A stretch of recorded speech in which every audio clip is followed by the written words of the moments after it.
Now, your News 9 Sports. LL Cool J, don't call it a comeback. After Seattle beat the Padres earlier today, the Brewers had an opportunity to close to within one game of San Diego in the wild card race. Cardiac Crew in the final game of a pair against the Cards tonight. And we had a Cooperstown moment to start it off. Cardinals pitcher Adam Wainwright and catcher Yadier Molina, they played just a little bit of ball together. This pitch put start 325 together in the record books. That's the most as a battery in league history. Congrats to them. But after the moratorium of swinging on historic pitches was over, the Brewers knock in a sac fly to go on top. But Corbin Burns, just off his game tonight, gives up 2 home runs as the Brewers make like daylight saving times and fall back to 2 games behind in the wild card standings. Speaking of standings, no, it's not the Twilight Zone. The Bears are ahead of the pack in the NFC North, thanks in large part to the growth shown by second-year QB Justin Fields on Sunday.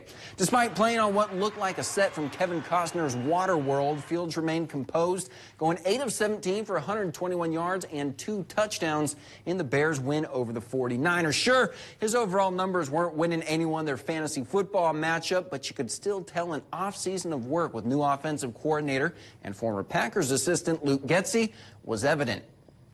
Yeah, I think he looks more decisive out there, and I think that's a natural progression. Obviously, and I know Luke Getsy very well, a guy that I have the utmost respect for. I'm sure he's really helped his growth to show that resiliency, and then at the end of the game, some of the plays that he made off schedule, and I thought there was a lot of good things that he did in the game. But most importantly, especially for young quarterbacks, it's just staying resilient, and he definitely did that.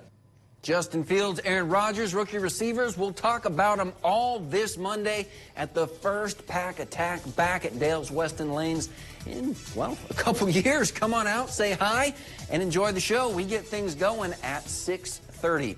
Well, I'm sure a lot of us love the good old out of nowhere or underdog storyline, and this week's Athlete of the Week fits that bill in a big way. That goes to Abbotsford freshman Christian Fuentes for a huge performance last week toting the rock. Fuentes only carried it 13 times against Iola Scandinavia, but he made them count, finishing with a school record 373 yards. That mark hadn't been reached since Dalton Fedek had 354 in 2019. He had been lower on the depth chart in the fall camp, but got his chance and has quite literally run away with it. He says his quarterback, J.V. Castillo, and running back coach Adam Seafluth have been guiding him every step of the way. Well, when I had like bad plays, it'll be like shake it off, and we got the next one, you know, like pumping me up for the next play. It felt really good, you know, getting all those yards in one game. You know, my line blocked really good for me. I thank them for that a lot. Usually from the younger guys, I hear, oh, you broke the school record, how does it feel? And I was like, yeah, it was good. And his head coach says Fuentes has been like a sponge, wanting to soak up any information he can, and the effort he's shown the last few months could make any coach proud. He's really put some time into making himself what he is. He did some sprint training. He played 4 sports as an 8th grader, a kid that wants to be the best he can at whatever he does. The stats and the recognition are secondary to him, and you wouldn't really be able to tell he broke any records this week. We'll be back after this.